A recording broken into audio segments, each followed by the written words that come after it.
Okay, we're continuing part 3 technically, so I just wanted to finish reading turn enemies into friends. So when someone is aggressive and in your face, stay calm, watch and learn. They may simply want to be heard, and the more they say, the more they educate you about their problem. Don't shout back or walk away, stay silent and listen.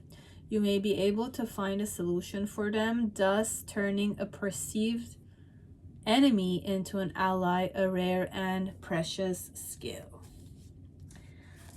But it takes patience for this one. Then Sun Tzu said, by persistently hanging on the enemy's flank, we shall succeed in the long run in killing the commander-in-chief. Okay, then we have be strong, hold steady. When a close relationship like a marriage goes wrong, the resulting breakup is never easy. But as soon as you are ready, move quickly, stop feeling sorry for yourself, lay everything on the table, keep your counsel, and don't be rattled by bullshit tactics. The quicker you get it sorted, the quicker you can move on. Remember, you are probably stronger than you think. This one, Sun Tzu said, let your rapidity be that of the wind, your compactness be that of the forest, be like fire in immovability like a mountain. So don't budge like a mountain. Be compactness. Be that of the forest and be like fire. Interesting. So rapidity be that of the wind. Your compactness be that of the forest. Be like fire in immovability like a mountain.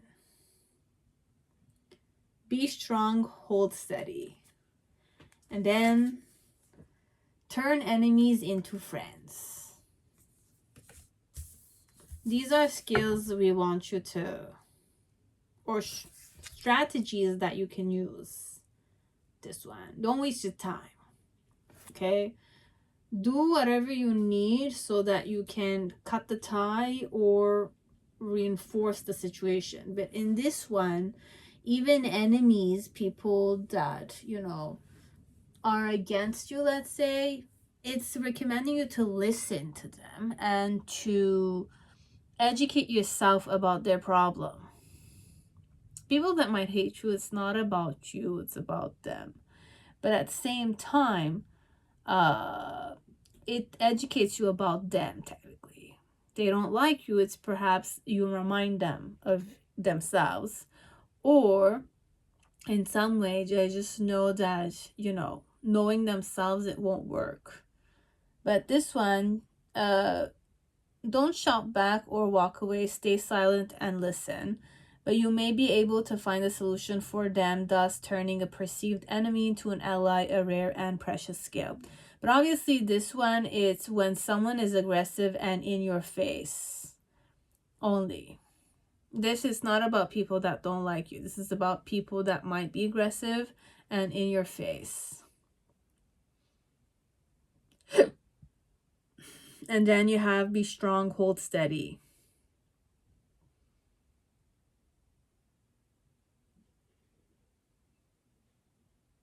Technically, do not dwell in self-pity. That's what the strategy is saying. Be strong, hold steady, but move quickly too. The quicker you get it sorted, the quicker you can move on. Remember, you are probably stronger than you think. Okay, this one is 2 strategies. So for some part, perhaps you did go through a breakup, or you want to know how to deal with aggressive people because perhaps you need to deal with them, or you need to have that strength, perhaps. These are strategies that they wanted you to, I had to, you know, mention because the cards did come out. So the viewer, what they need to be aware of. What type of lover are they that they were not perhaps aware of, or something that I can tell them about themselves.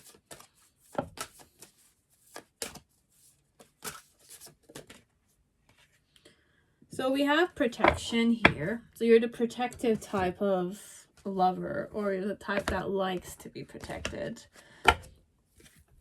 And how will you know this is the woman or the man?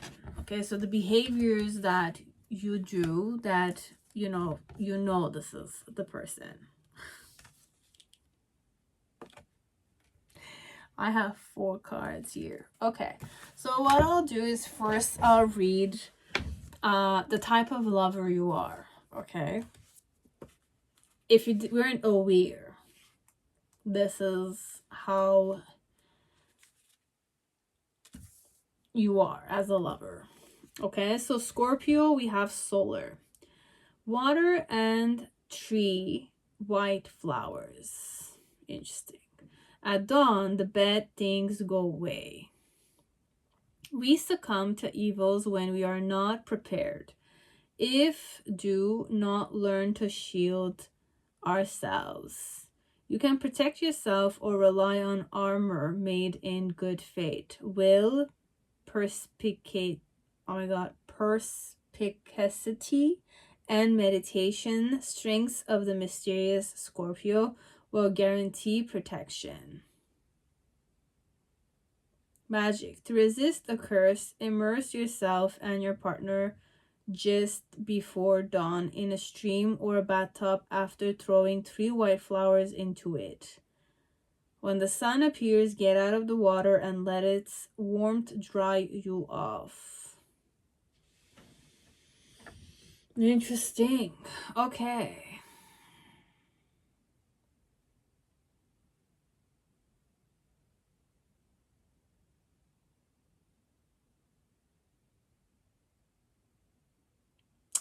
Okay, so you are the, I'm not gonna say jealous type, but here what I'm understanding is that you have a tendency to succumb to evils when you are not prepared.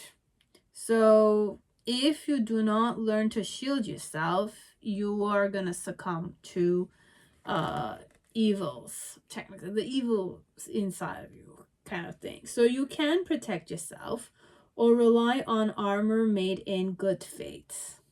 Okay, so will, perspicacity, and meditation, strengths of the mysterious Scorpio, will guarantee protection.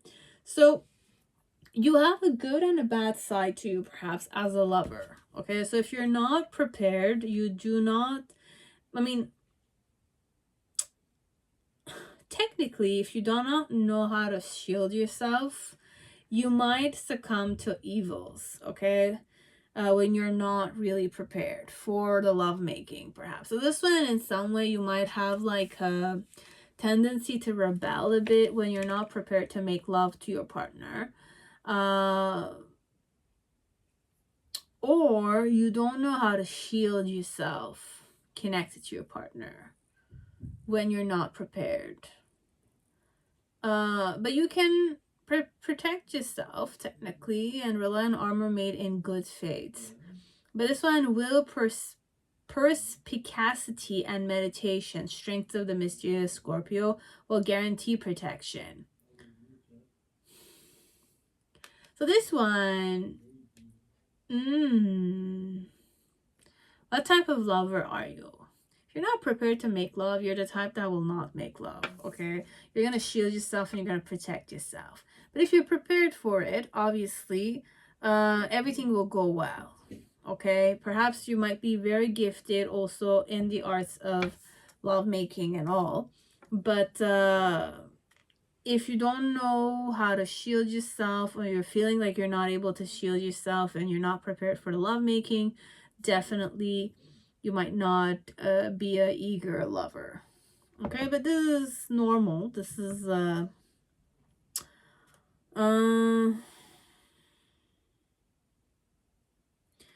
this is a characteristic. This is everyone's different, right? So not everyone is the same type of lover. So in some way you like protection. You're the protective type. You do like your partner to be protective, or you like to protect your partner as a lover.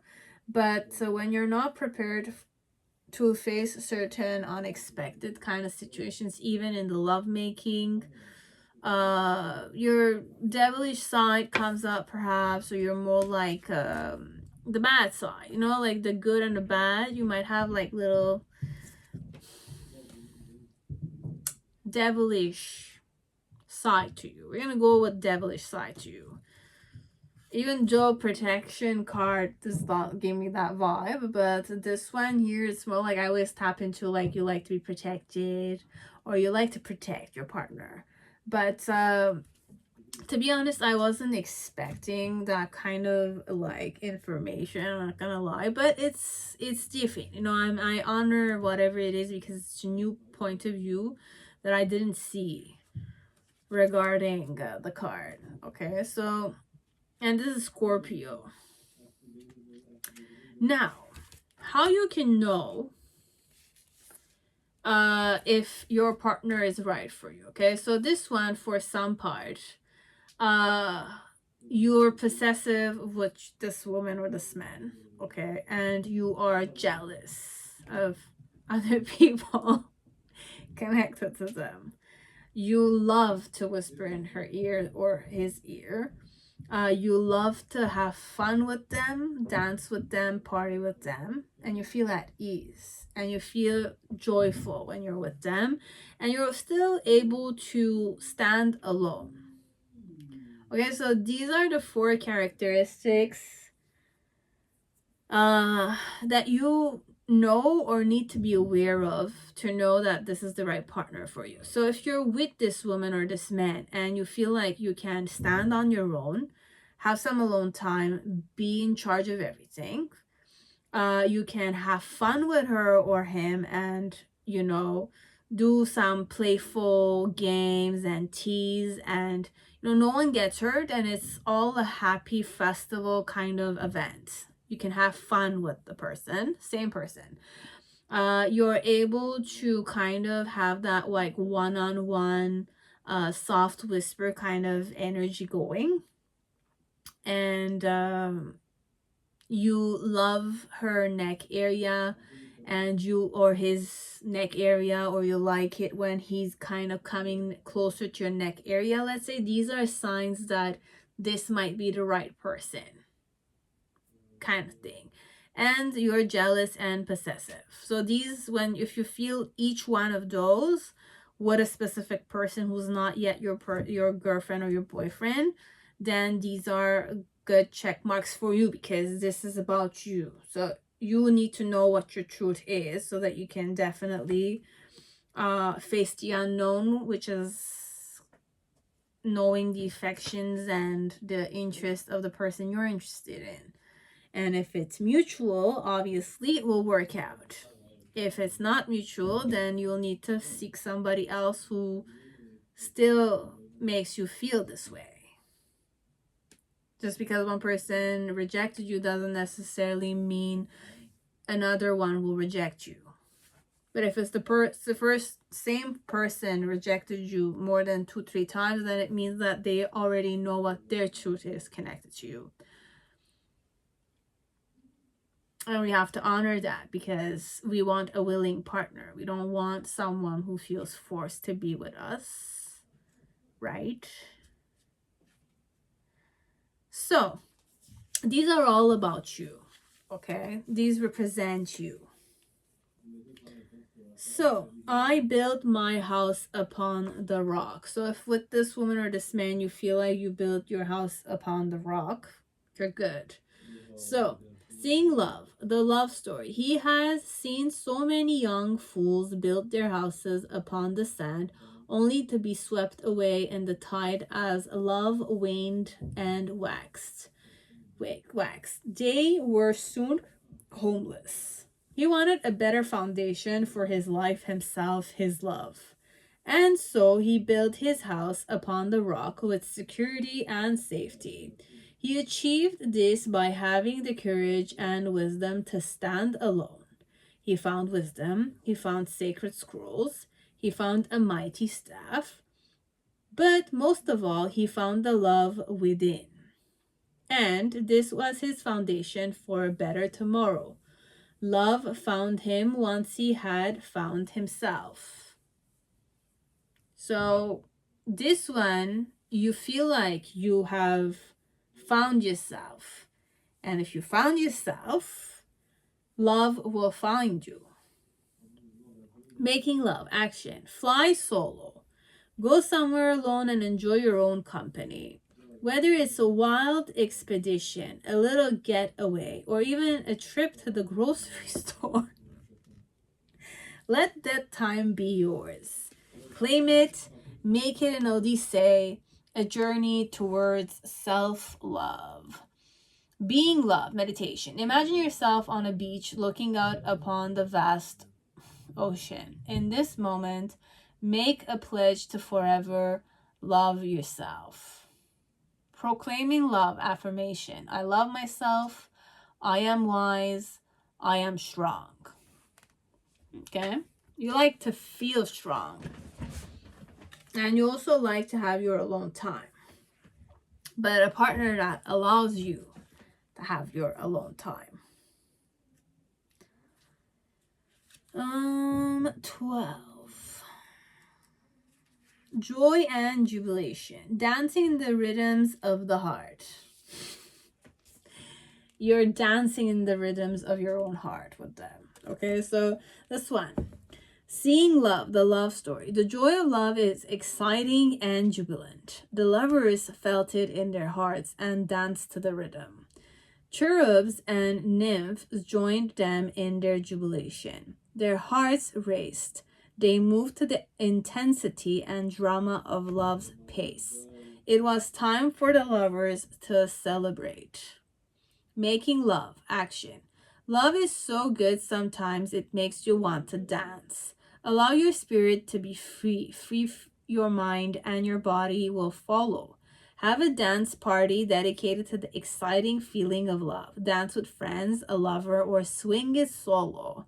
Either way, it's time to let joy and passion take hold. Being love, meditation. Take a moment to meditate on a love that moves you physically, mentally, and spiritually. Proclaiming love, affirmation. I feel the excitement and jubilation of love energy rejuvenating and enriching my life. You feel this way. Standing alone, you feel alone and you feel like you found yourself. If you feel you found yourself with this woman or this man, that's one of the 4 states of being that you require so that you'll know this is the right person. Second one, it's more like you're happy to,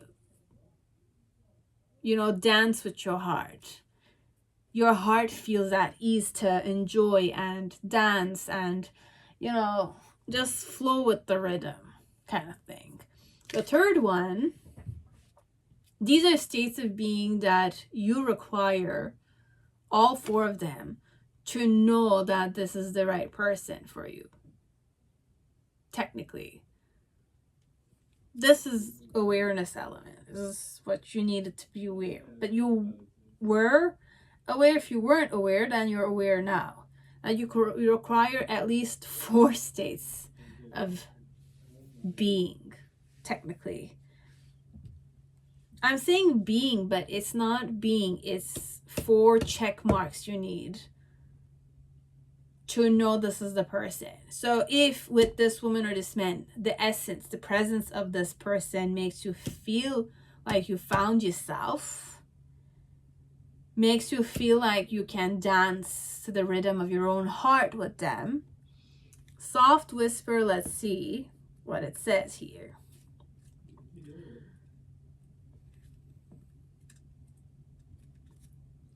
Sweet nothings in your ear.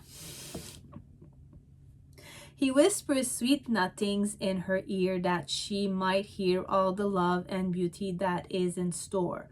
Oh, sweet, sweet amour, soft and kind, sensual, such are the whispers that make those tiny hair on the back of her neck stand up as a mixture of warmth and chills run down her spine.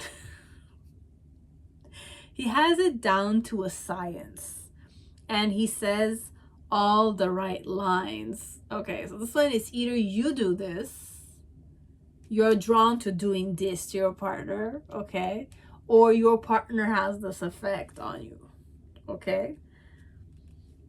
You tremble somehow, you feel it down your spine. Even this one is spine wise immensely intense. Making love action. Sometimes it isn't what you say, but rather how you say it. Okay, so develop a mindfulness practice so that your tone is taken down just a few notches. Experiment with tone and volume. Are you manifesting love in your life with each word? Sometimes it's easy to forget just how much tone can affect those around us. Try to speak with a softer tone or whisper sweet nothings to that special someone. You may find the results are rather pleasing.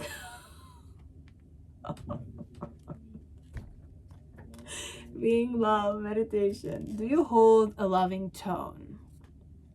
Try to speak soft and sweet things only, even just for a day. Proclaiming love affirmation. I speak softly and my voice is filled with love. I say all the right things and make the world melt.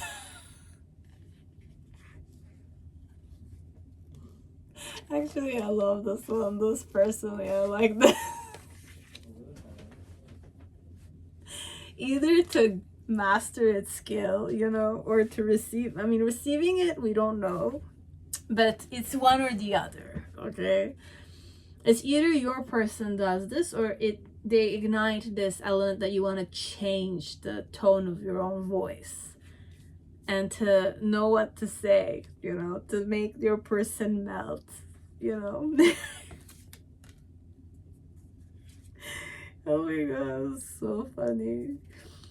God, it's funny, like really funny in a good way, guys. This is so funny. Like, oh, just laugh, because it's like when you melt, the sensation of melting, it's a very interesting one, and it's really funny when you see someone being whispered to like this, and it kind of, I mean, just visualize, okay? If you're doing this, it's even funnier, but in the moment perhaps it will not be funny. It will be exciting and pleasing, and you'll see the impact, or you'll feel the impact of what soft whisper does. But from a third eye perspective, if ever you do see something like this happen, you'll smile, right? You'll smile and you'll laugh, but you're understanding the subtle things that are happening like that, okay? So that's why I'm saying it's funny, because I'll definitely be happy, you know, for the couple that's going through it. It's something to witness, and it's pretty attractive, you know. It's like captivating somehow. And a good voice is also captivating. You know, it's like when you talk with someone and they have like a specific voice and it's like sexy and you just want to listen to it. It's like that, you know.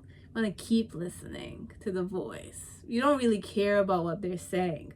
But here it's, we care about what they're saying because they know what to say, or you know what to say. They're saying sweet nothings, kind of. It's a way of showing love or being in love. But this is how you act, or what you receive from the person, one way or the other, or both ways actually.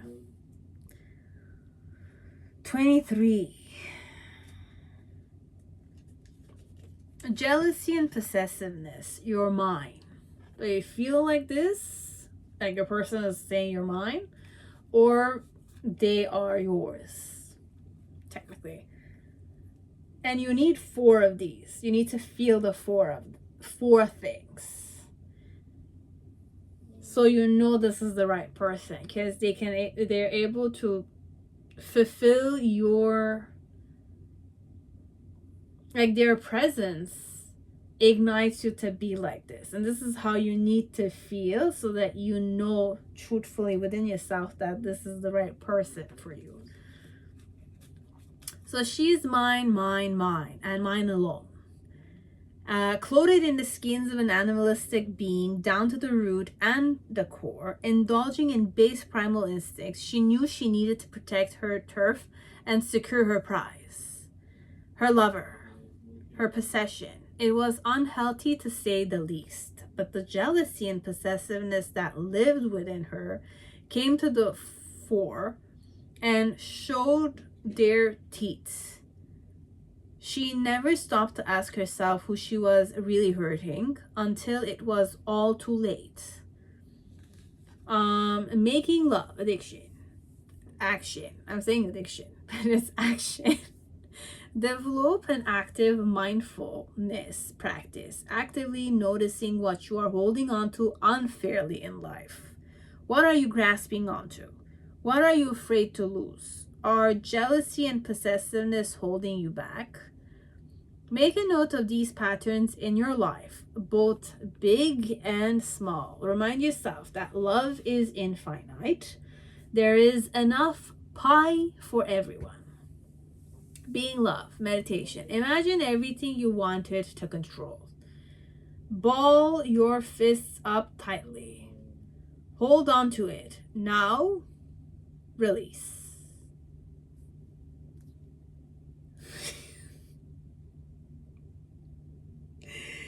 Hold on to it, and then you have to release it, okay? So imagine everything you wanted to control. Ball your fists tight. Hold on to it, then release. Let go of it all. True love means letting go. Proclaiming love, affirmation. I let go, I release, I'm confident, I know my place in the world. Now, this one, perhaps, there's two-way thing with the jealousy and possessiveness. You are possessive and you want to control the person, but you're also able to let them go, okay? Because you yourself need your alone time still, okay? So you have these 4 characteristics, states of being that are fulfilled or are activated with the right partner. Okay, so a potential partner, I'm going to say. Right partner is not really the word. It's a potential partner, because you want to know, it's like you want a mutual understanding, right? So you need to make sure on your end what your truth is connected to this person. And if you can, you know, be yourself and properly be accepted by a person. But the thing is, what I want to activate here is the person's essence and the presence activates this in you. Okay, so this is your truest essence when it comes to you in love, romantic love we're talking about. Obviously this is just one part of it, but it's like a, you know, it's knowing oneself and knowing one's perhaps preference. And if you didn't know about these things, okay, this is, I'm creating in this form so that you can use it, let's say, so that you'll be prepared to discover yourself, be at ease with yourself, and then discover the unknown, which is your partner technically. your partner is unknown to you. That's what a relationship is about, technically. You'll never know what a person truly is, because they will evolve and expand every day, and you will be with them and you're going to evolve and expand on your own. You will share a life, you will share a home, you'll share a bed, you'll share yourself, right? Whenever you feel like it. But then again, it's a whole other system. It's like a whole other person, you know, with a certain body. My God, I'm like scratching myself. But it's not necessary, but I'm gonna apologize. It's just, I don't care anymore. I'm a human being too, guys. Okay, so see me like that. But for you guys, you do have some steps that need to be, you know, covered. Because I had 4 cards. How you need to feel with a person so that it can be a person that's worth your love, kind of thing. They need to make you feel like you found yourself. You can listen to the rhythm of your own heart. You can tell them sweet nothings and play with the tone of your voice. And you can be possessive, but at the same time let go of the control with them. Okay, so you have those things. Okay, so these are check marks for you. If a girl or a guy makes you feel like you found yourself, you're able to whisper in their ears and you're comfortable listening to theirs and like feel flattered by it, you know, it's a plus. Follow the rhythm of your own heart, dance the night away with them at ease. And what was the other one? Be possessive and jealous with them. So like you'll feel like, obviously at the beginning you're going to be jealous and possessive with them, but they will still be yours. It's just, you know, like you'll learn how to let go of the control you have over them, because you yourself also want to have that alone time, I believe. So the mudra that we would recommend you to practice if you wish to, it's transformation, the art of change. This is the mudra. This is what it looks like. So we have Varhakam mudra. This mudra refreshes the spirit and gives harmony, balance, and equanimity. Make sure your arms are horizontal and deep. Keep your hands up as high as your throat. So make sure your arms are horizontal and keep your hands up as high as your throat.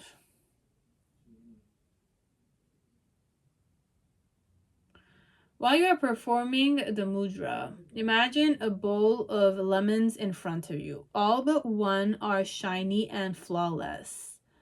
The odd one out has an ugly mark on it. Whether you get annoyed about it or not makes no difference at all. The mark is there, and that's that. The best thing is to squeeze all the juice out of the lemons, add a good portion of sugar, and make sweet lemonade out of the situation.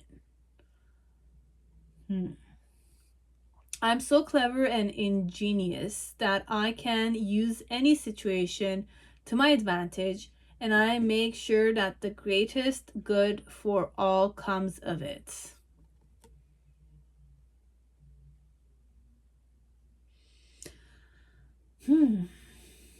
Don't let a small dot bother you, and you can't control that even.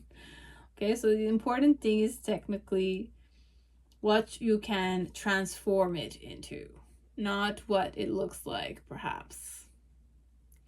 Interesting. So this is what we recommend you to do or to practice if you wish to. What about a mantra Is there any mantra that the viewer could benefit from for their life to blossom, perhaps? So we have magic mantra. Open up to the magic of life. This one I might read it from the book because I don't have a mantra itself, but you have the magic mantra. So I'll bring the book here. Okay. Let's see what it says. The mantra only.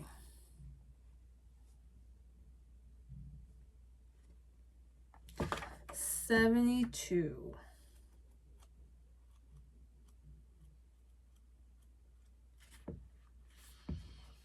Okay.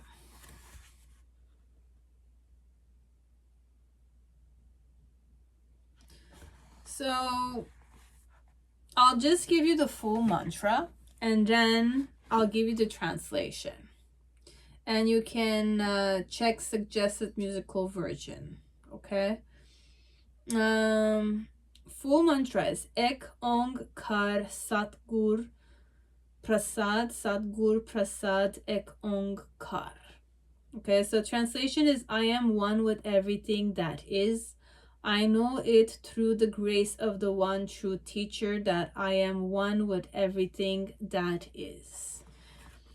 It's very familiar though. Okay, Ek Ong Kar Sadgur Prasad Ek Ong Kar. Suggested musical version is magic mantra, reverse negative to positive by Satkirin Kaur Khalsa. This is the mantra that is recommended for you. Okay.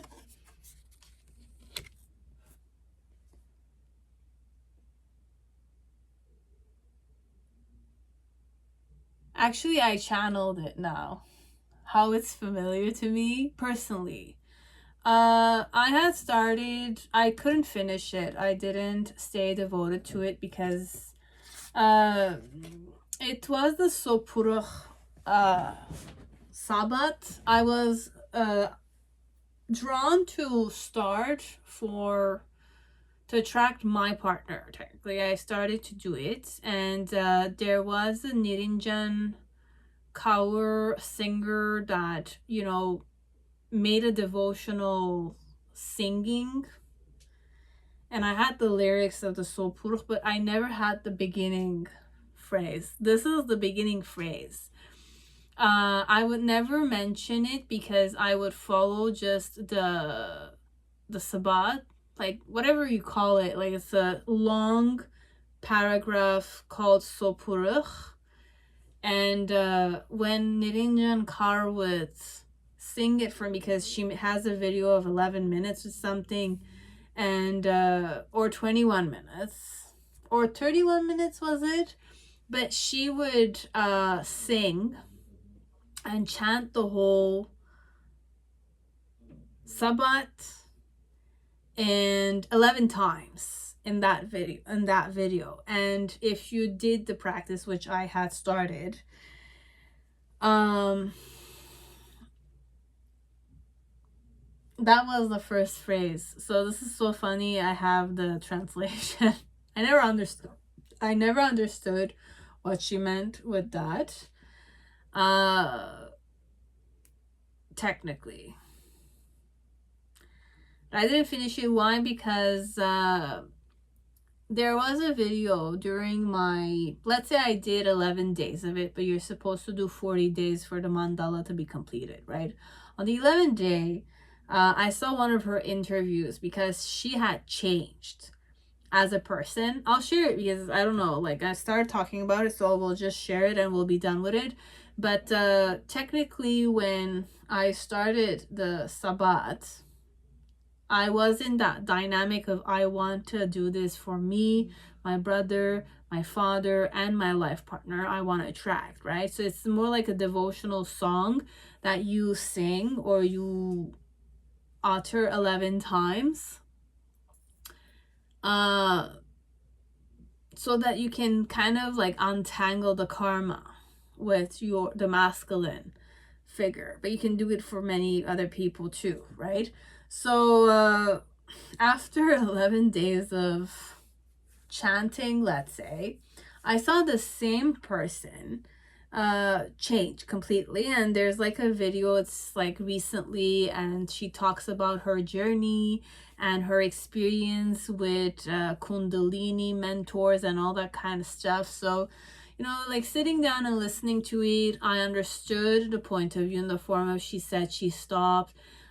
She was kind of like, I'm not gonna say brainwashed into it, but when I heard about these things and coming from the singer herself, and how she was talking about her environment, you know, I understand the point of view, because I myself came from a religious place, and you know, I'm aware of the cult element too, and I'm also aware of the ego element too. It's just, you know, kind of demotivated me.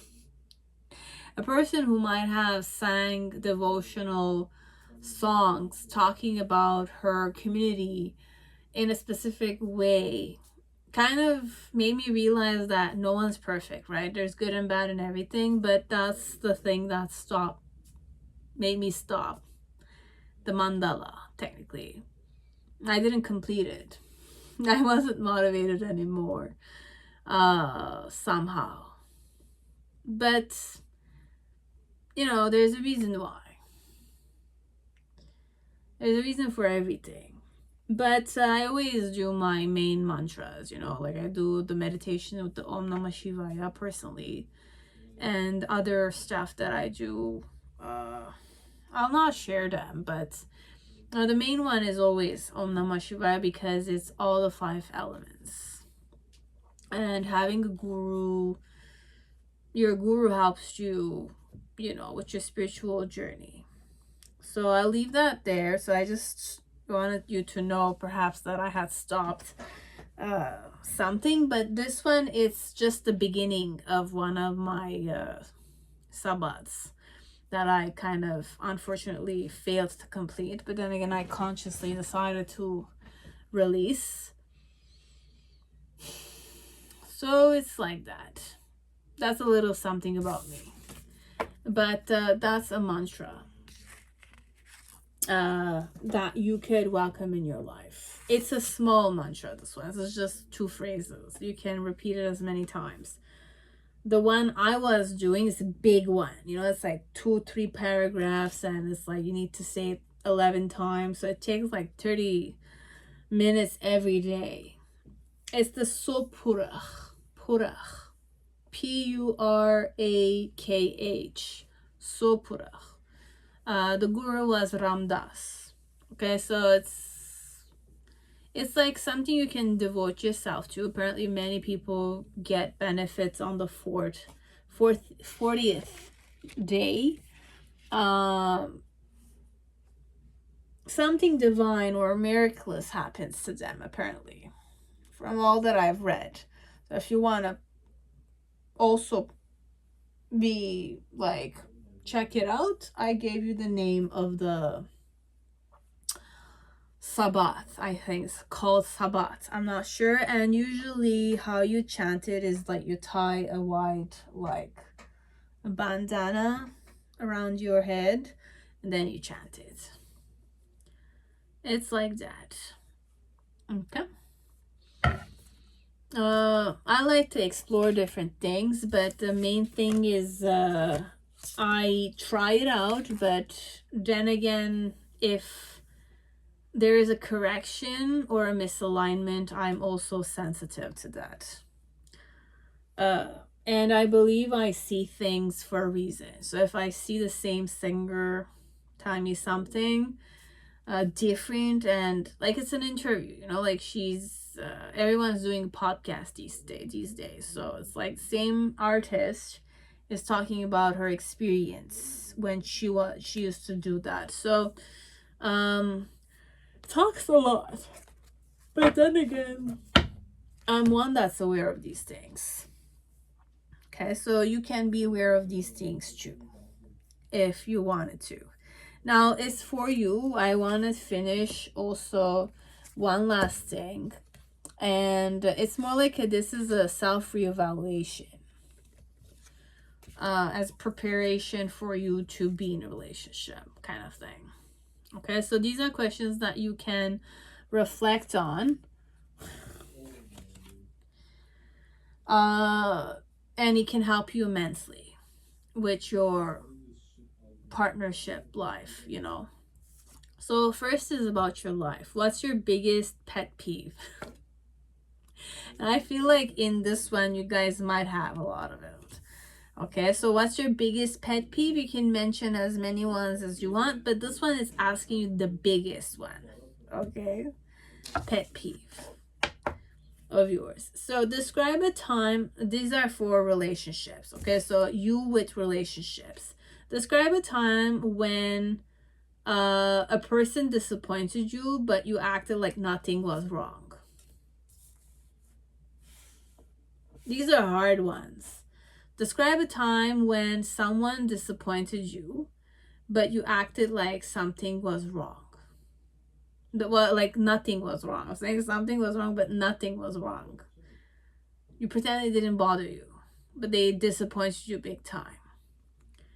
Then we have describe some times or areas in which you find it most difficult to be open and honest with a person.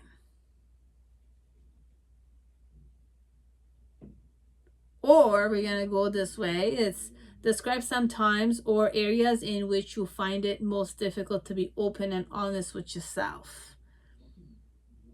You can do the two-way description. Then you have, what's your ideal romantic vacation? What's your ideal romantic vacation? Then describe, if any, ways in which your relationship has changed you. Or describe, if any, ways in which your relationships in your life has changed you. Describe ways in which your relationships with your ex-partners has changed you. You can go that way. So there's one in the form of describe ways in which your relationship with others has changed you. Describe ways in which your ex-partners, like your relationship with your ex-partners has changed you. And then will come the one regarding them and you, is describe ways in which your relationship with them has changed you. Okay, so mainly what we want you to be aware of is, do you change with every partner or you stay the same with every partner? Because if you stay the same with every partner, it means that you're not learning your lessons somehow. But if you are changing, you are like releasing things, letting go of a certain part of you, which is what relationships do most of the time. Because we change with each relationship. Then we have, what conversation have you been putting off? And tell me how I can help, or tell someone how they can help you. Okay, so what conversations have you been putting off with someone? And this one, it's more like you do have the assistance of the person who you're with, technically. But this one, the exercise is, you can tell me how I can help.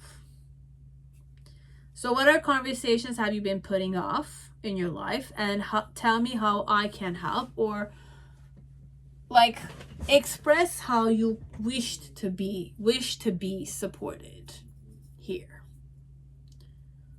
Express what your needs are connected to a conversation that you've been denying or you've been avoiding.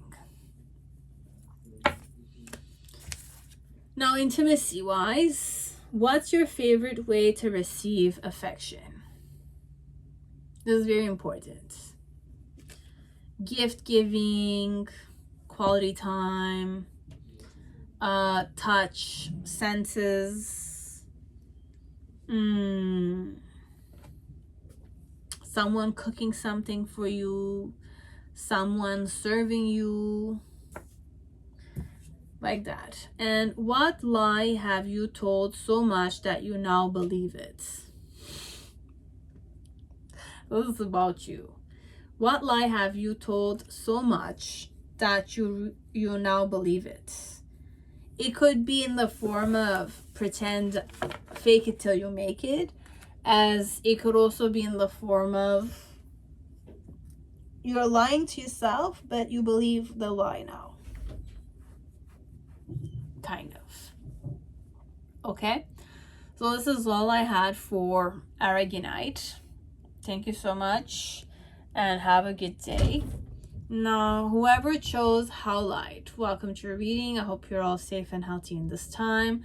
So let us begin your reading. So in this video, the main intention is to make you aware of your own truth connected to your lovers or your partners.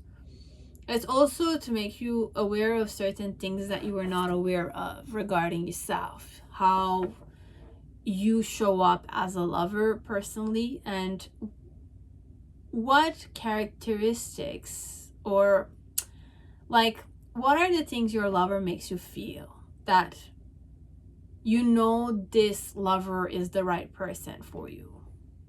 Okay, so what I'm aiming at that, like what I'm aiming at by doing that is to make you face yourself, know what your truth is. And obviously if it resonates, it might be your truth. But I have no intention of imposing a specific truth on you. I just wish to open your possibilities as a person.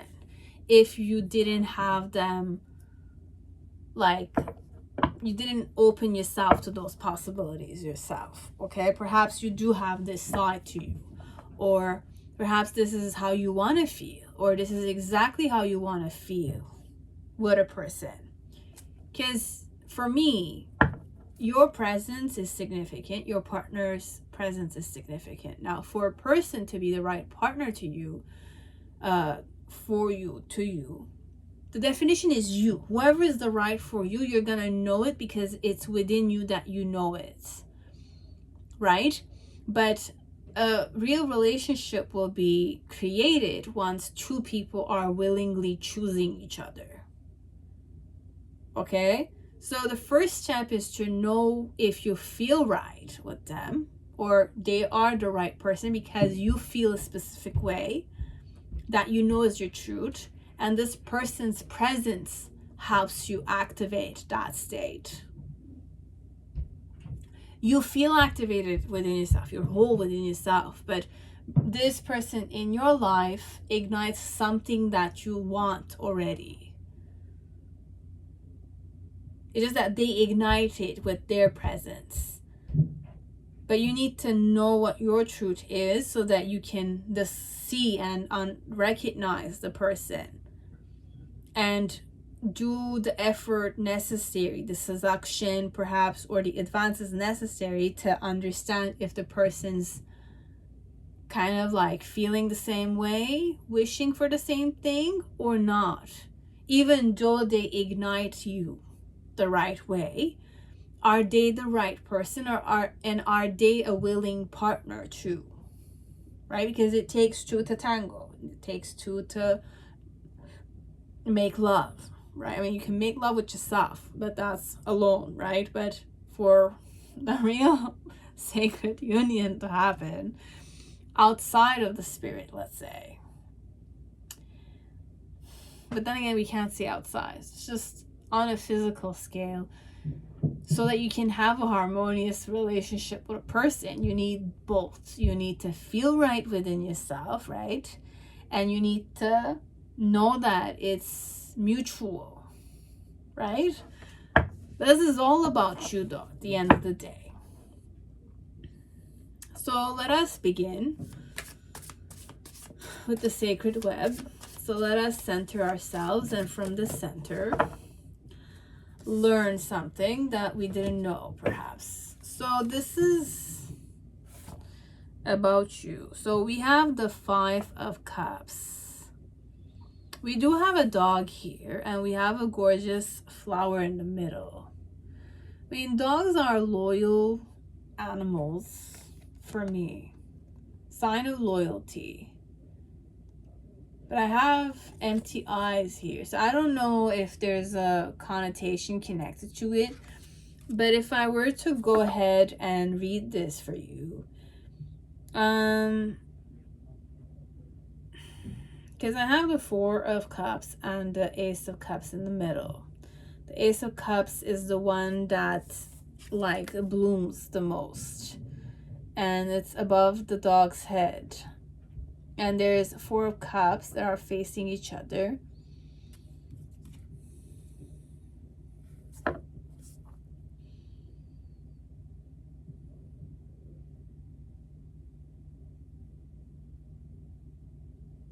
This one, the message I got here is the rejection is not important. What's important is your own self-love, your loyalty to yourself.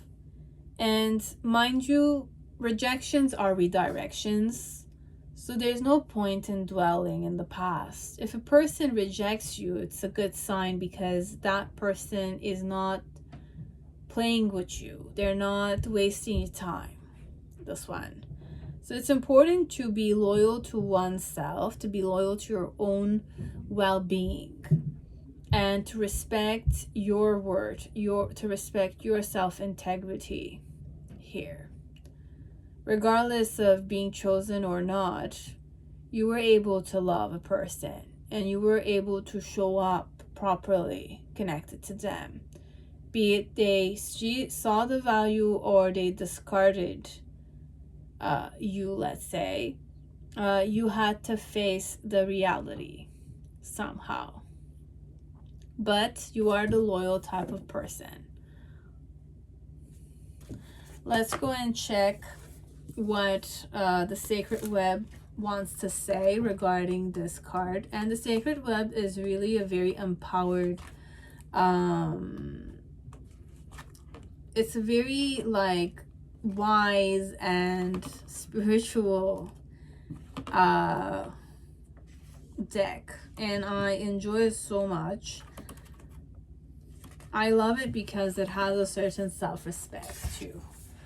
And ooh, okay, this one is forgiveness. I was not even close, but the title of this card, it's forgiveness. I choose to lift my eyes and drink from the forgiveness cup.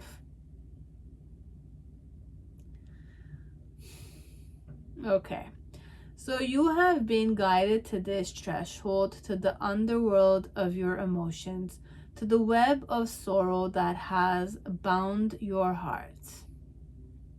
You may feel alone in the shadows of your grief, but this space is full of life-changing power. You get to decide the way forward. You get to choose how you ride the currents of your emotions. Can you lift your eyes and drink from the healing water? Can you forgive yourself and others so that you can fill yourself with love? When you find unconditional love for yourself, you will begin to feel a kind of peace that transmutes blame and pain into wisdom. Have faith in this moment, for there is freedom to be found within this space. Shake off your sorrow, for it is time for you to let yourself heal. Remember that love is the doorway to the soul. Forgiveness is the key. Forgiveness. Water is the element, the West, and dog. I choose to lift my eyes and drink from the forgiveness cup. So forgiveness is very important in this one, so that you can allow yourself to feel love again. Not feel empty, not feel depressed, not feel like you've missed out on something or many things. Strategy that can help you succeed in finding the right person. So we have 3 strategies here. Okay.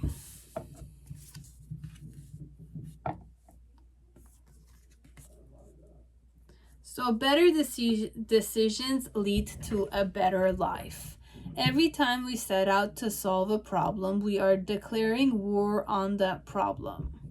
Our lives are the combined outcome of all the decisions we have made, both important and unimportant, good and bad, conscious and unconscious. Rather than focus on the outcomes of those decisions, we should review how those outcomes came to become better decision makers. Sun Tzu said, "The art of war is of vital importance to the state. It is a matter of life and death, a road either to safety or to ruin." Better decisions lead to a better life. Be decisive and be quick. Okay, so life is short, although it's only when you reach a certain age that you realize this. The fact is that you cannot afford to wait too long to tackle your problems, as they will only get worse. Face them now, decide what to do, and act quickly. You may find things are not as difficult as you thought. Sun Tzu said, "Though we have heard of stupid haste in war, cleverness has never been seen associated with long delays." So cleverness is important here. What does friendship mean to you? That's a question. Think about friendship, how you define it, and why you bestow this special trust on specific individuals. We are often polite to strangers, not knowing if they are friend or foe.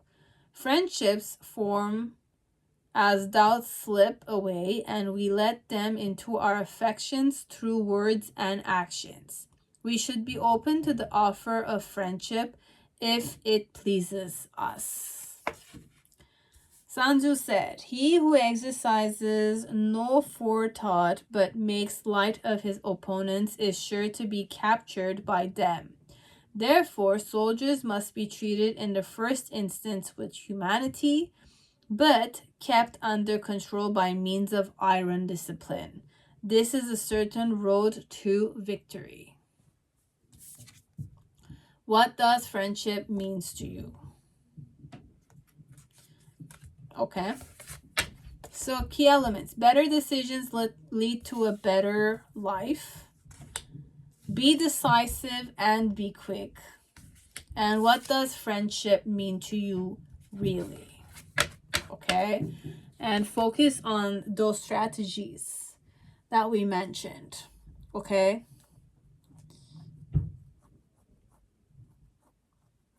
You need to respect everyone because you don't know if they're your friends or your foes, you know. So in some way it helps you get the higher picture, or you get the few steps above, like forward, technically.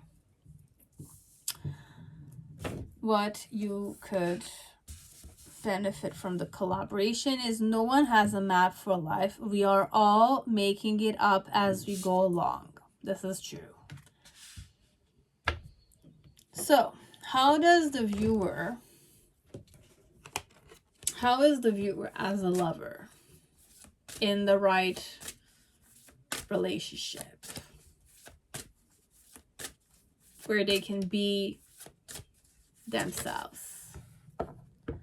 Temptation. Interesting. So I'll read this too, but I'm not really sure how I'm gonna go at it.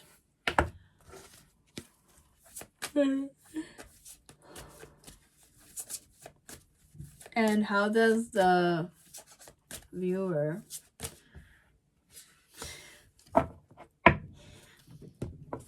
what is the state of your being that you can, like, what state you go in with the presence, the essence of your partner, the right partner, technically.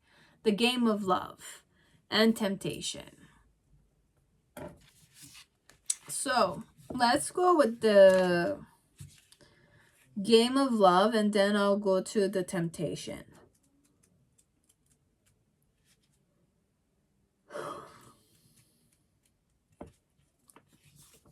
So let's play a game.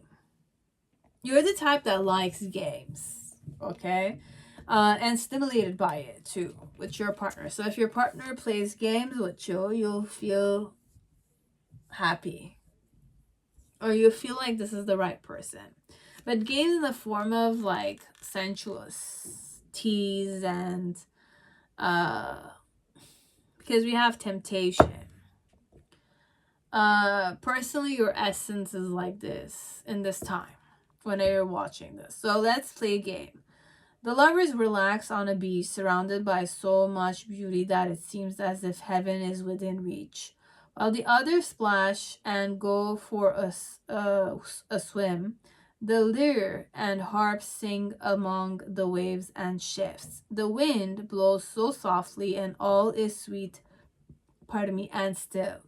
Love is a game and to play is a thrill. This is for you. All is light and full of joy. So if ever you feel this way with a person, it's like the right person for you. This is what state of being you like to feel like. That's the right. Like if you feel this way, it's the right person for you in this time. Making love. Action. Give yourself a break. Love doesn't need to be such a lofty endeavor. Have fun with love and play a nice game. Do whatever. Whether you play a childlike game or take a little trip, do it with joy and lightness away from pain's grip. There is no need to stress. Love is a game and you play the best. Being love. Imagine yourself on a beautiful beach surrounded by fun in the sun and sand. Proclaiming love. I play the game of life and love with ease. I am light and full of joy. So you feel light and full of joy in their presence on your own. And on your own here, you feel this way, but they're there technically. This is the vibe you're searching for. And you play the game of life and love with ease. You feel at ease mostly with this guy or this girl. Or if a potential partner makes you feel like that, it's a potential person. You know your truth within that you do want to give them a try, or you want to receive an offer from them. And what happens afterwards, it's your truth. It's yours to discover, technically. Now, as a lover, what type of lover are you, technically? How do you express yourself in your lovemaking, private, intimate? What do you call it? Space. Okay, so strawberries and cherries are the red fruits of temptation. One choice, two ways.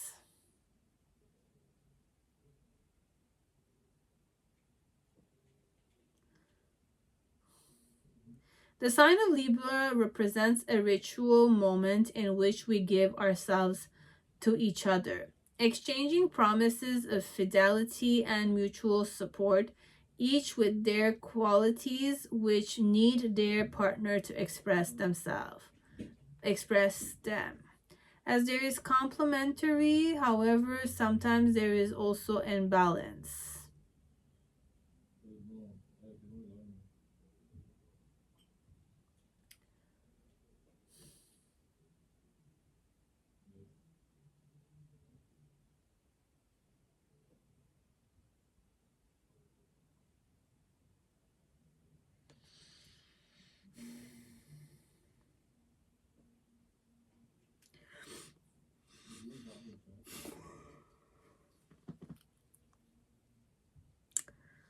You might have a dual side to you. You like to, either strawberry and cherries are the red fruits of temptation. One choice, two ways. So you are the tempting type, this one. You might fluctuate from being the more kinky and like tempting type, and then you fluctuate to the more traditional version of yourself. So this one you like to play, technically. Good and bad girl, or good and bad man, and the woman is in between, as the man is in between here and two women, but it's the same person. This talks about the same person, even though the picture says differently, but in some way this one, I'm also channeling something, but I want to manifest something positive for you. Okay, for some part, love is just a game for you. Okay, so you don't believe in love in this present moment whenever you're watching me.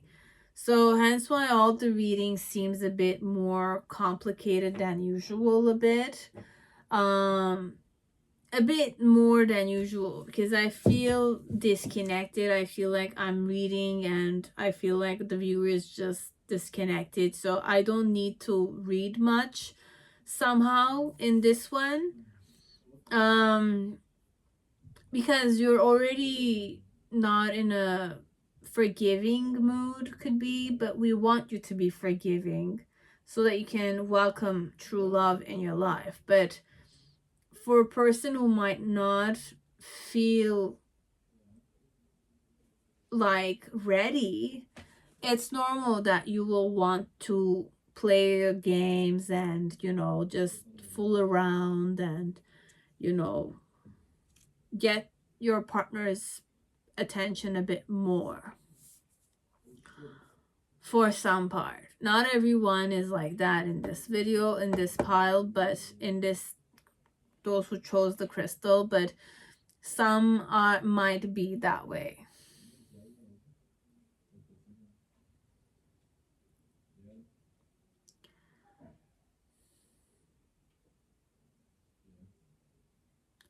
But the important thing is to stay loyal to yourself, which you are. But please forgive yourself and the other people who have hurt you, so that you can free yourself from your past self. And to allow in your life unconditional love. Now, unconditional love doesn't mean that you need to love anyone in a romantic way. You can love everybody and platonically, right? But this one, I wanted to manifest it in the form of, you are eager to welcome love in your life. You're at ease with it. So for you to be at ease to welcome the love in your life, first you need to forgive yourself and others. Then you need to feel playful with this person. Be at ease and tease and get teased.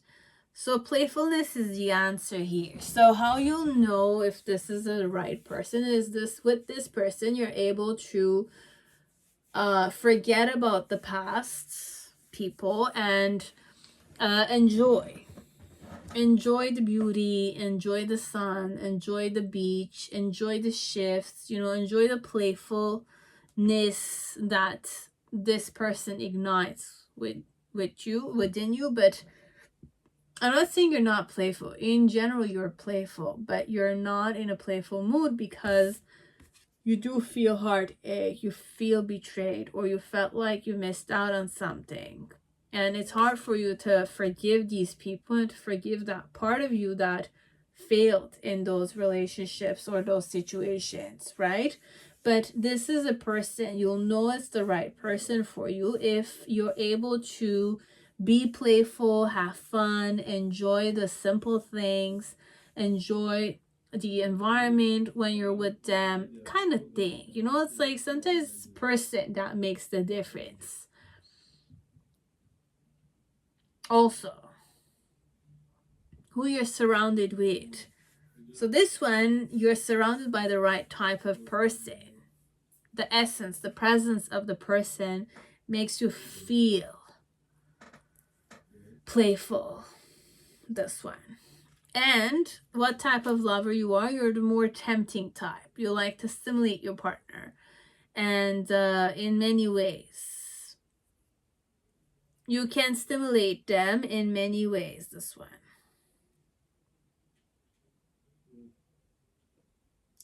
But sometimes the fact that it's too different or it's too one way or the other might create a bit of imbalance in your relationship. But also it can be complementary. So it's part of the unknown, you know, but this is how you are. But the right person will need to tolerate that, you know. But then again, who said you're not tolerating anything on their end? This one is mostly about you. It's not about your partner. It's just this is the type of lover you are, you know. You like both ways.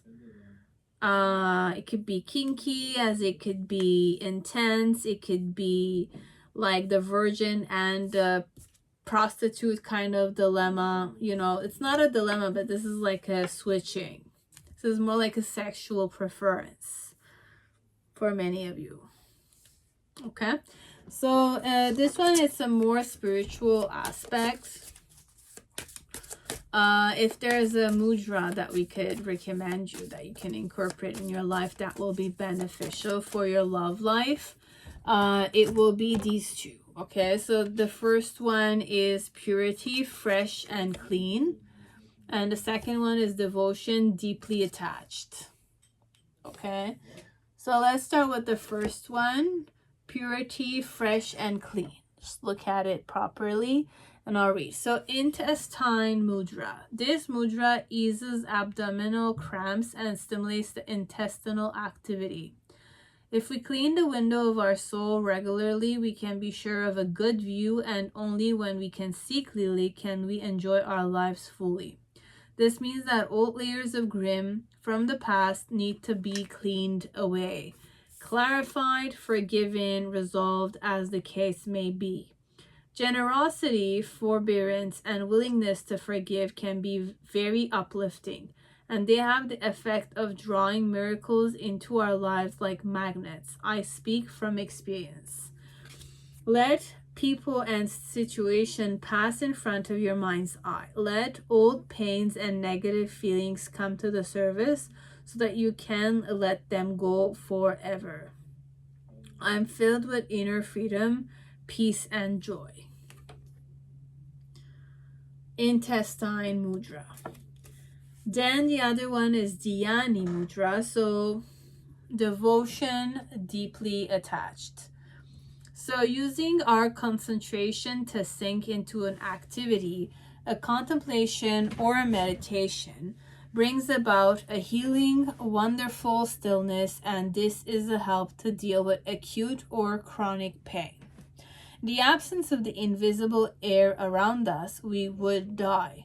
But there are energies which are even less easy to perceive and which nevertheless fill the universe, gives us a framework, and indeed provide the ground of our very existence.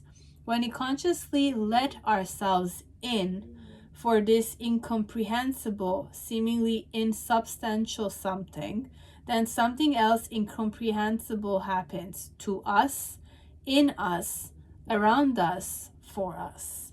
While breathing in, count 1 to 7, then count from 7 to 1 while breathing out. Rest a little in the space between inhaling and exhaling in the invisible fullness. In that I admit the emptiness, I receive abundance and happiness.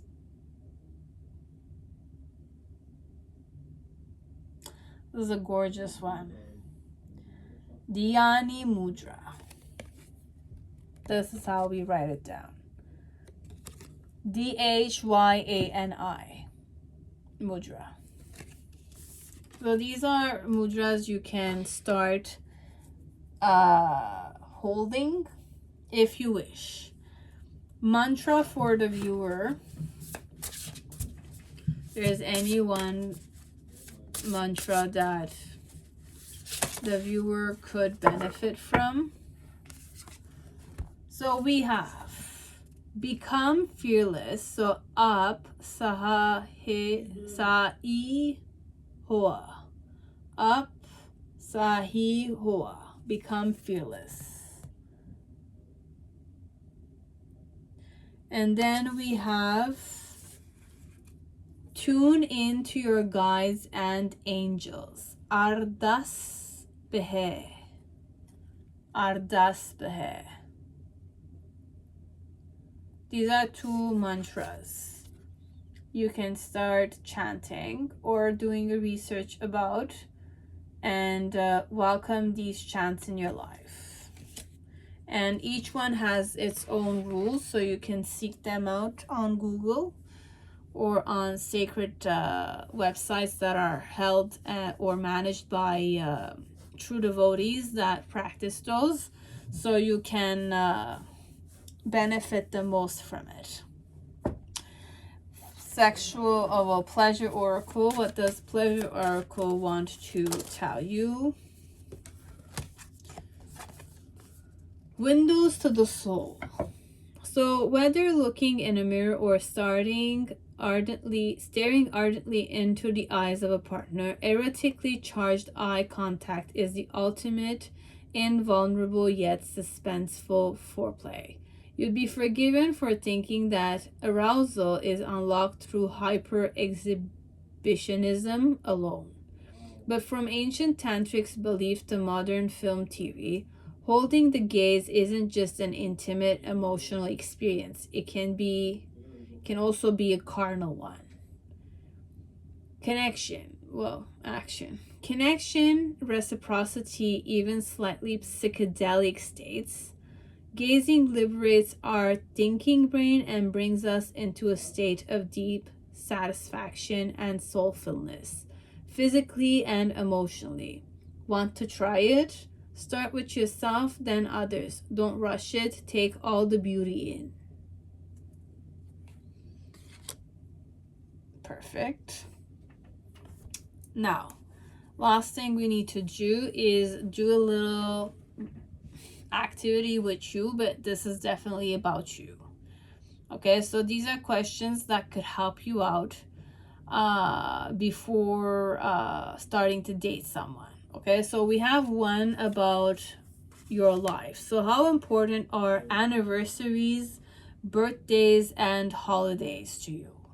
Okay, describe if and how you'd like to celebrate them, or how you celebrate them, or if you don't have the chance, if they're valuable to you, you have to say it to yourself, which one are important, or if they're all important, and how you'd like to celebrate them. Okay? Believe you are the most important person for the person who you're gonna date. So they will want to make those events or precious holidays, festivities, and precious memories with you. You know, sometimes like you need to have a bucket list, right? But your partner needs to know what your bucket list is. So in some ways, this is one of the bucket lists. Is there like some events that you like, or else like you don't really care about it? Or you do, but I want to use those opportunities to value you more. And how can I make it more valuable, enjoyable, make you feel cherished, technically? It's without them first. You need to figure this out on your own so that it can help you when you're in a relationship with your partner. Then this is about you and your previous relationships or your own relationship with yourself. Are there any areas of our relationship that you feel lack trust? Explain. Let's go a different way, which is more personal. So are there any areas of your own relationship with yourself that you feel lack trust? Is there any time where you doubt yourself? That means that you don't trust yourself. Where are these areas? Okay, are there any areas of within yourself that you feel lack trust? You don't trust yourself in those areas. So in which areas don't you trust yourself? And you have to explain. Okay? Because relationships, you need to trust yourself. Always. And if you're able to trust yourself, you'll be able to discern if you can trust your partner or not. That's why we're asking you which area of within yourself don't you trust, and you have to explain to yourself why you don't trust those parts of yourself. As this is a lot of introspection. Go within yourself and you kind of seek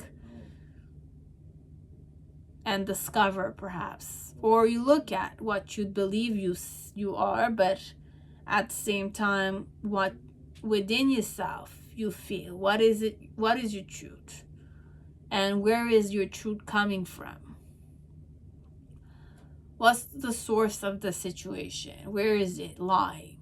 Where is it coming from? You'll understand once you start looking within. Perhaps it makes no sense the way I'm saying it, but once you sit down really and you give yourself the time, you invest the time on yourself to discover yourself on your own, perhaps you'll realize there's a whole other world within that you never really explored. The you inside, nobody has yet discovered, perhaps, but you're discovering it, so the whole world will discover it. But you need to discover that part first so that you can live that part of yourself, technically. Now, intimacy. So this is you with sex, okay, or with intimacy with your partner. What you really need to understand about me and sex is, so this one, it's you take it and you complete it. What your partner really needs to understand about you and sex is tick, tick, tick, tick, tick. It's a game for me. It's a method to express myself to you. It's a stress relieving exercise. You know, it's like that. What is it about you and sex that your person needs to understand? In my case, I'll give you an example. What you really need to understand about me and sex is that sex is not the right word for me. It's lovemaking, and it's sacred lovemaking at it. I want to worship you, I want to love you, and I want the same return back to me. This is what sex and me is, kind of thing. Not even going all the way, but this is what I would say to my partner in some way. But then again, you have your own way. You and sex. What does your partner need to understand about you and sex? Like that. Now, this is about you again, but only about you. So which couples in your life do you wish to be either more like or nothing like? Explain. This is about you and the people that are surrounded you. So which couple in your life do you wish to be either more like, you're inspired to become like them, or nothing like, because you know this is not what you want at all.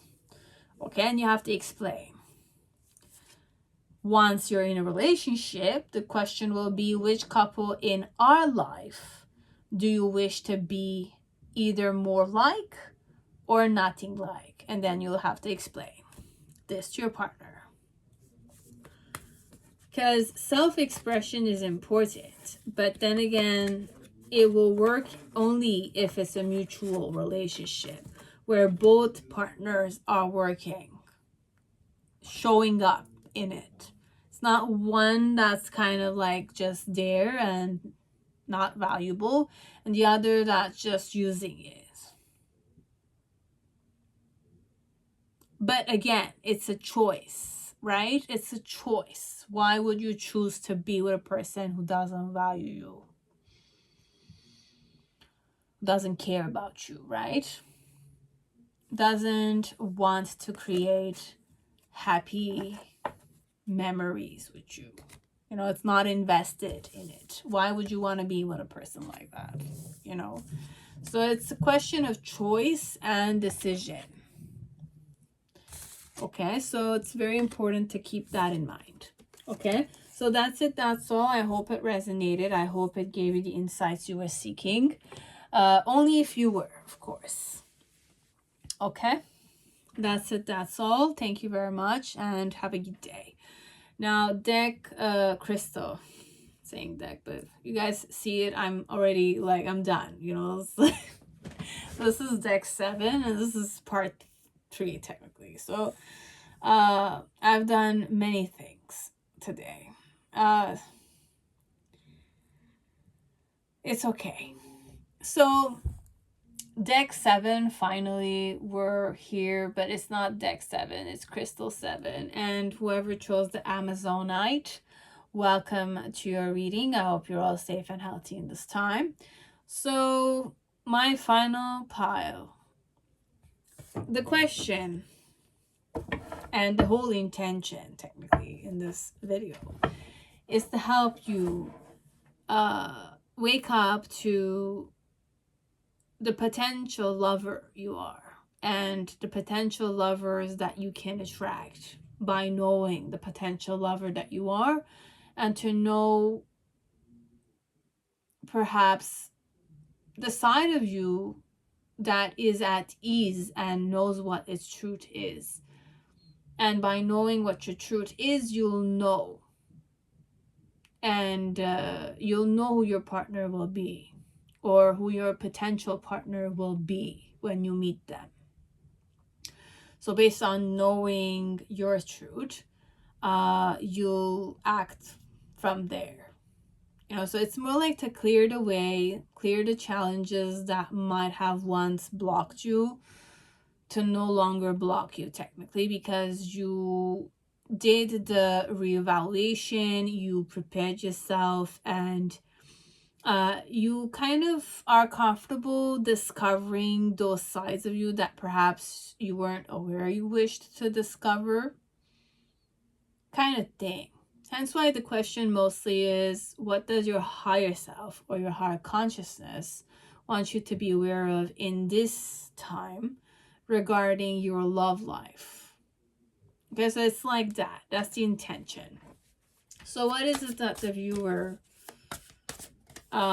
wishes to discover here in this one regarding love, their love life? So I have 2 cards here. I have a powerful card that does not have a number, so it's perhaps the most precious card perhaps that I'm gonna have to read, because I don't have a number on this one.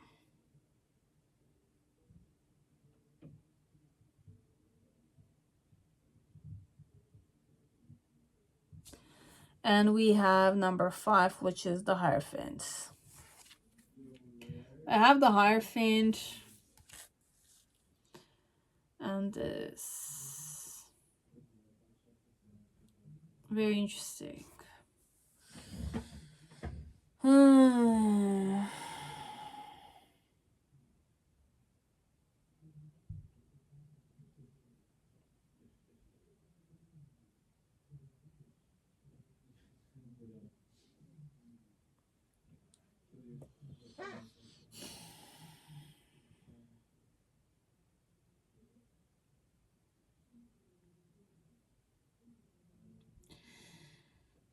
Okay, I'll go ahead and read, because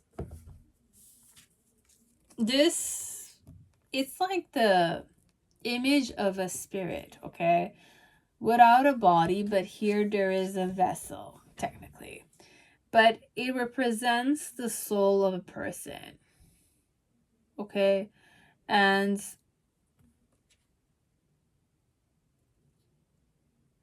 here the heart is represented by a little circle, and there is a radiant light here, and this person or this creature, this being, is blinded to it, but it sees it. So this one is the inner light that you can see, but only if you go within yourself.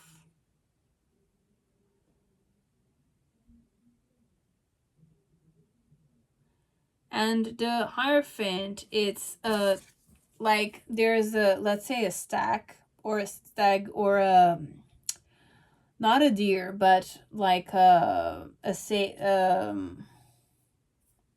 we're gonna go with the stag, okay? But it's the, like, we took it from down, the point of view of the picture. It's like taking a picture from like this, and there's the moon above, and we're taking the camera from here, okay? So it's difficult way that it's portrayed, but it's from above, like below, from below. The picture is taken from below the stag, and you have feathers on top of its what do you call it there, antlers, and you have the moon, and we have like moths or ice coming from it. So a stag or an elk, for me, it's a representation of presence, grounded presence, but stillness. So it's a very meditative creature. Because in meditation, when you try to meditate properly, the key element is the stillness and the silence. And when you look at elks or when you look at stags, they're noble, royal posture talks about a silent presence, right? So in some way, the key element here for you is your silence and your groundedness makes you a person that's like royalty somehow. Or I went too far with that, but this one is more like a symbol of royalty. Do I have a... I might not have... I do not have it here.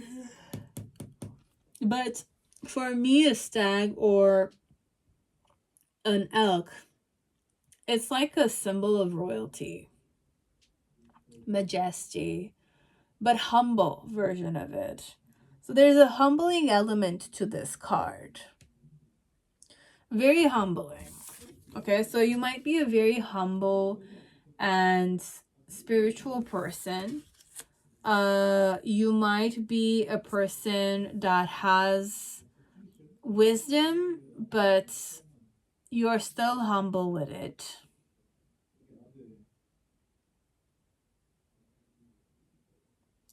And you are a person who is like, you're in tune with your inner child or the child within. You're connected to it. This is what you need to be aware of, perhaps, but you're aware of it. For many of you, you're aware of it.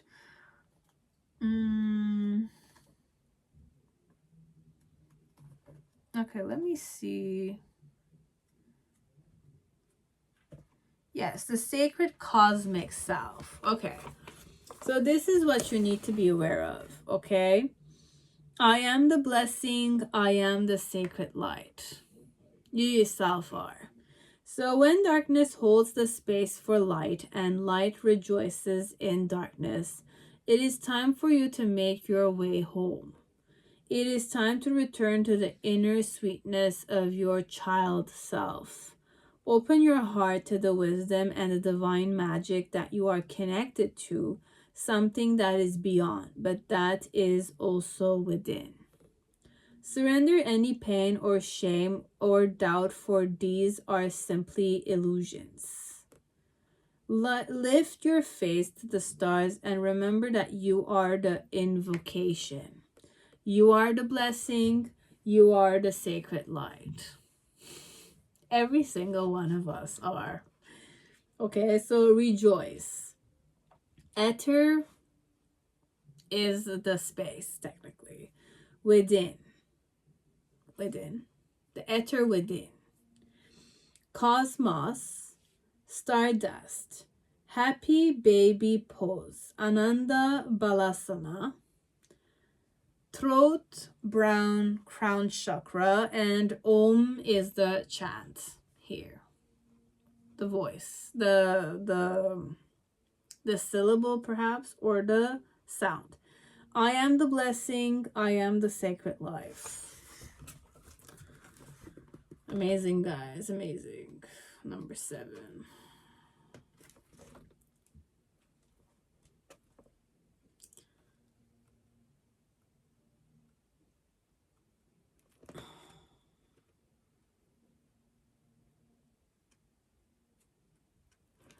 Oh my god. I thought it was the Hierophant, guys. I'm so sorry. This is the feather. So 5 of feathers, 5 of swords. I thought really it's like the... Ugh.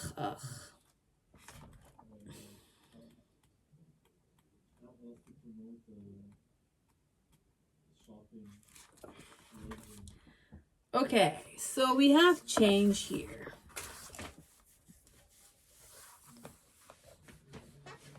So I always have the power to shift my gaze and change my point of view. So 5 of swords. Self-inquiry can be challenging, for it requires real honesty and courage. Because change is hard, it can be difficult to question your behaviors, the configuration of your actions, the thoughts that characterize your life. Know that a practice of self-reflection and empathy can open the door to a more authentic and supportive experience of being alive. Know that you get to write your own story. Remember that the brain will often seek to distract, but your heart knows the truth of who you are. Feel each beat within and find comfort in its constancy. Take 5 deep breaths. Fill yourself with the potency of this moment, the evolutionary power contained within your ability to choose how you see yourself and the world in which you live. You create limitless possibilities when you realize that you always have the power to shift your gaze and change your point of view. Okay? Change is important. And air is the element, the east is the direction, moose and moon. I always have the power to shift my gaze and change my point of view. So what we want you to be aware of is that you are the blessing in this other person's life, as this other person is a blessing in your own life, technically. And you can always shift your gaze and change your point of view.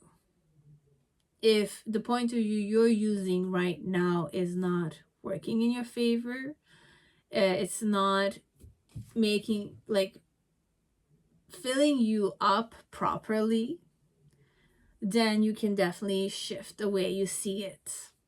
Shift the way you observe it, discern it. It's easy. You can change. It takes the willpower only. You know, like, you just need to have the willpower and the discipline and start now if you wish. Okay, so what strategy could give you like success in a relationship? Okay, so communicate effectively. So communicate effectively with the partner or your person or anyone that you're interested in. It is very easy to think that someone understands what you are trying to say just because you do. In all interactions, in person, on the phone, text, or emails, ensure that what you are saying is clear, distinct, and understood. Give examples. Think carefully about your words and ask them what they think you have said to avoid errors in communication. Sun Tzu said, if words of command are not clear and distinct, if orders are not thoroughly understood, then the general is to blame. But if his orders are clear and the soldiers disobeyed, then it is the fault of their officers. Okay? So this one, it's a question of how you're communicating and how you're being understood. It's very important. Listen, access the mood, then talk when the time is right. Okay, so listen, assess the mood, then talk when the time is right. If you have bad news to impart or a touchy situation to discuss, be aware of the mood of the person you are going to talk to. With practice, you should be able to gauge when someone will be resistant to your ideas and when they'll be open to your point of view and happy to find a resolution. Sun Tzu said, a soldier's spirit is keenest in the morning. By noonday, it has begun to flag, and in the evening, his mind is bent only on returning to camp. This is the art of studying moods. Listen, assess the mood, then talk when the time is right. If you're talking and the mood is not right, then you're wasting your energy. It's gonna enter one ear and it's gonna go out, or we're not even paying attention. Okay? And embracing change. Change is inevitable, but many are scared of it. Major life events, leaving home, quitting a job, splitting up with a partner, marriage or divorce are stressful. Prepare for the worst, but taking the right risks at the right time will ensure you get through it. The best way to prepare for change is to be the one driving it, which is what I always say. If you want to change, you change. But if you feel like it's being imposed on you, you'll not perhaps change properly. And so many times I rebel against some of my subscribers or my followers because they want me to do something that they're not satisfied with, right? But if I do not wish to change, I'm not going to change, kind of thing. So in some way, I impose my own authenticity on them, but I'm still imposing something on them. It's funny like that, but you know, the important thing is when you are consciously wishing to change, then you're ready to embrace change. There's a willingness there, so it will flow. It will be easier because you're ready to face the consequences. You're ready to put the effort, taking that one baby step first and then keep going, taking those steps, walking one step at a time.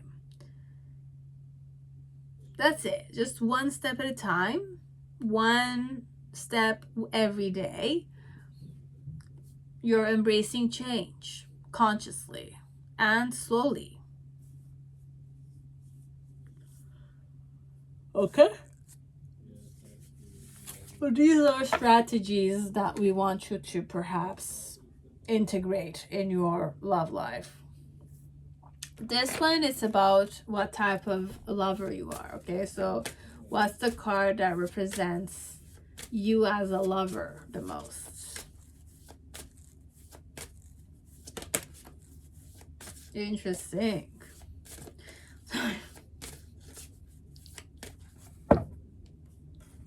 So we have transgression. But this one is more like a woman that's, fully indulged in the situation, or a man who's fully indulged in it. Okay, so in some way we've hit orgasm and we love to feel it. We love the ecstasy connected to love. And what are the states that make you... I have longing and desire, but I went ahead with a second one because I know sometimes it can be a dead end. But what you need to feel. Okay, I get it. If a person makes you feel these things, then it's the right person for you. You know within yourself that this person might be a potential. It's the right person for you to try and cue and seduce, perhaps, and to get to know and to face, technically. But overall, this person makes you feel this way already. But this is what you're seeking to feel with that person's presence in your life.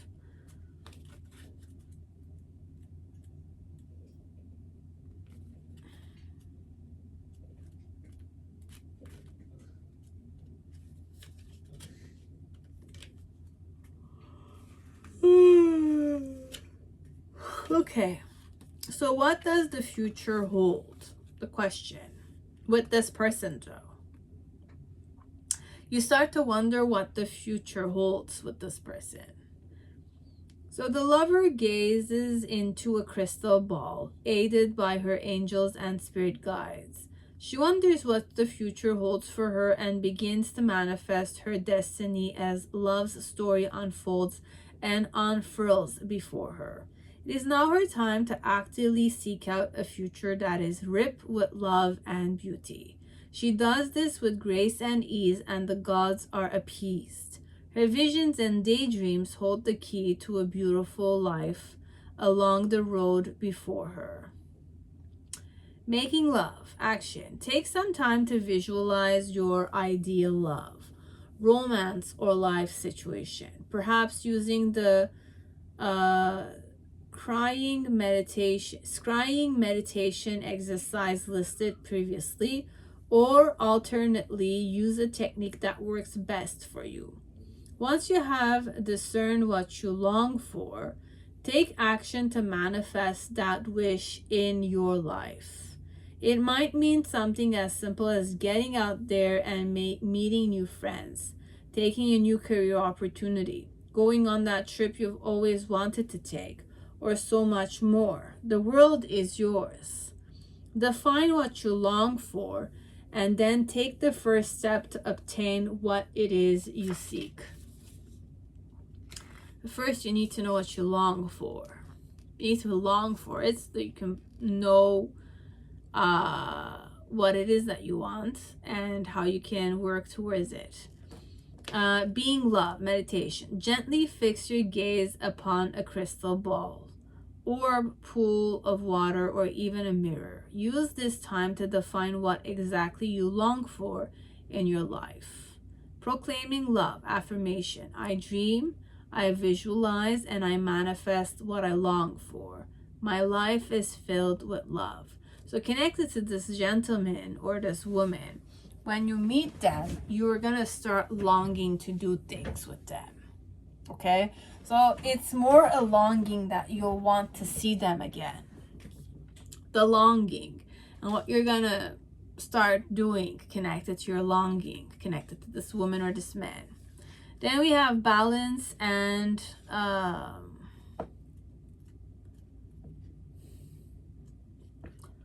this is 21. Balance and unity.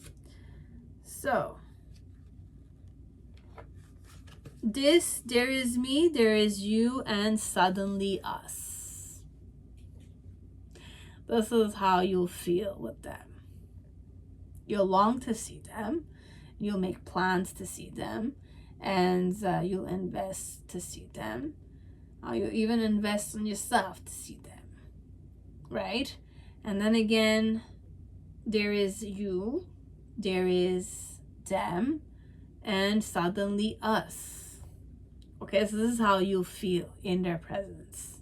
That it's not just you, it's not just them, it's together. Us. But the both of us kind of thing. So seeing love, the love story. She said yes. He offered her a pomegranate, but it was so much more, for this was a magical fruit filled with 1,000 ruby seeds of kind words and good deeds. Ever mindful of the way that energy would envelope and nourish every fiber of her being, he took a chance and offered her that gift. In her soul, she knew it to be true, and she accepted his love. And it grew. Balance was achieved, and all because she said yes. Making love. Action. Give or receive a loving gift with the pure intention of bringing harmony to your life. This can be a gift to another individual, a gift to the universe, or a gift to yourself. Notice how this reciprocity establishes balance in your mind and your life. Being love, meditation. Visualize the universe bringing you love. Now accept that gift with loving and receptive arms. Proclaiming love affirmation. I am receptive to balance and love in my life. I say yes. Yes. Yes, yes, yes. To love in our lives. Well, this is how you feel with the potential person. You'll feel like you long them, and you'll feel like there's you and them together. And you'll know it in your heart, technically, this one. It'll be easy for you to know. You'll know it in your heart, this one. And then we have 21 here, and this is the type of lover you are. Aquarius solar. Okay, so wildly elusive is the abandonment of the senses. Aquarius is the spokesperson of freedom, eager to go beyond and exceed their limits. And Aquarius cannot stand constraints and rules, which invariably rebels. So you're a very rebellious lover, a very innovative thinker, even in the bedroom. Okay, so this one, nothing stops you, and you like to go all the ways. Okay, to conceive, convince them to transgress. Take a red apple and pass it repeatedly on your body. Then peel it and cook it together with a pear, some cardamom seeds, and marsala wine. It will be an aphrodisiac for both you and your partner. So this one is wildly elusive, is the abandonment of the senses.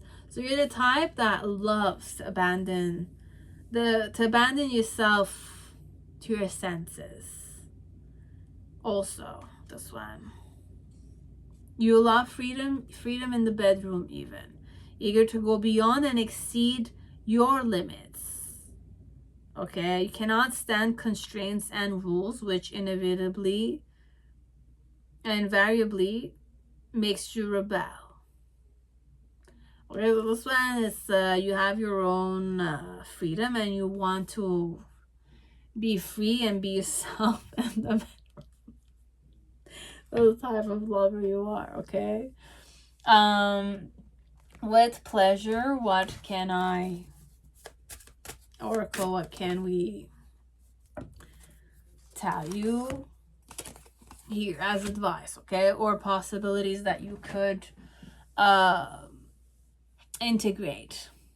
Okay, so deep delicious rest. You're not a robot, honey. You're human, not machine. Your word cannot be measured by your efficiency or your productivity. Okay, Your moral purity has nothing to do with hard work. If anything, you have a moral obligation to train yourself out of these harmful capitalistic ideas and to learn the art of deep, delicious rest. Action. Not distraction via TV, not a short moment of respite largely captured for social media, genuine rests. The kind that allows healing at the cellular level. Whether it's sleep, doodling, eating, or doing nothing, find a way to recoup mind, body, and soul. There is profound ease and regeneration to be found there. Honey, you need to rest, okay? If you're a man here, allow yourself the rests so you can heal on a cellular level, perhaps. And love revolution. Shame, guilt, and victimhood create powerlessness. But when we're in a dark place, courting anything else feels like a denial of our pain. It's true that we need to feel our despair in order to heal from it. But embracing wonder and joy is not a denial. It's our way through it. Action. Love is strength. Love is resilience. Love doesn't shout, it whispers. And yet it's a force so powerful that only it can wake you from a life that feels like a bad dream. Integrate your anger, accept your hurt, but don't identify with it. For only love can set us free. See if you can counter the fearful thoughts you notice having with a ridiculously loving thought. Okay? These are the guidance from the Pleasure Oracle. Now, for those who really want to hear it, I'll go with the advice to collaborate technically with a partner. Adventures can bring you closer to people. So having adventures with your person could help you. And then we have life is a roller coaster, but the lows make the highs feel higher. So I'm sorry about that. So life is a roller coaster. The lows make the highs feel higher. Because it will just always shift, okay? It will never stay the same. And the low moments in our life, or the hardest moments in our lives, makes the most happy, celebrated moments look really like impressive, right? So without the low, you'll not know the value of the high, technically, kind of thing. So it's like that. Now, mudras and mantras. This is mostly for enhancement of your, how mudras can enhance your life, or they can help you perhaps with your love life. Okay, so which mudra we would recommend you to try out to include in your lifestyle that might help you out here? I have this one. So take a step back, no hassles. Okay, it's called stomach mudra. Fortifies the stomach and calms the nerves. All kinds of strife and annoyance represent stress for the stomach. They cost energy and wear one down. If anger is unavoidable, let it flow by drumming on a wall with your fists and then practice the mudra. While you are keeping the mudra, breathe in slowly through your nose 10 times and breathe out loudly and forcefully through your mouth. After that, allow your breathing to become regular and more gentle. Imagine yourself wearing a captivating smile with which you calmly and coolly win over the world. Calmness and equanimity are witness to my inner strength. And then what about a mantra? Is there any mantra for the viewer right here? This one is called the Mool Mantra, the compass of my soul.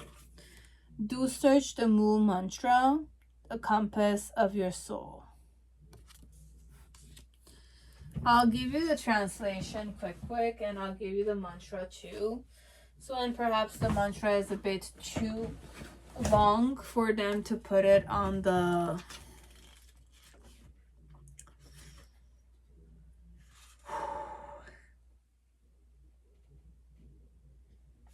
$78.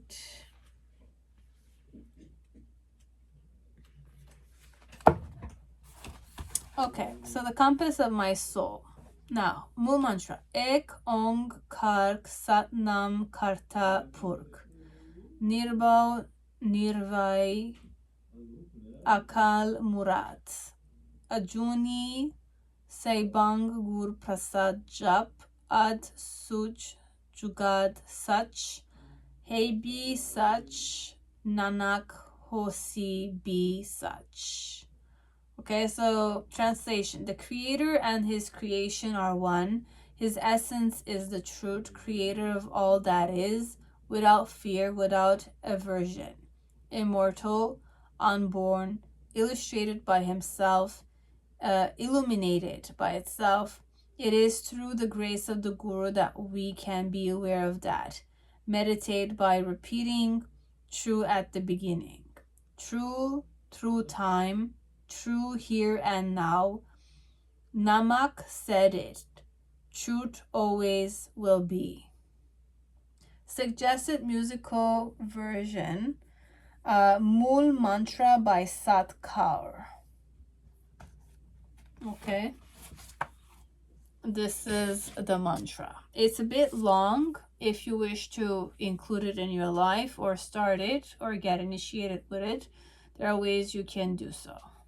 Okay, it can help you immensely here with your love life, perhaps, if you wish to include it, of course.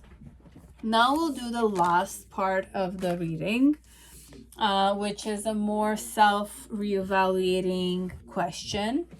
You can answer, you don't need to write this down, obviously, but if you are to really reflect on it with me, it will help you out somehow. Okay, so first question, it's about your life. So what are 3 places in the world you want to visit? Okay, and why?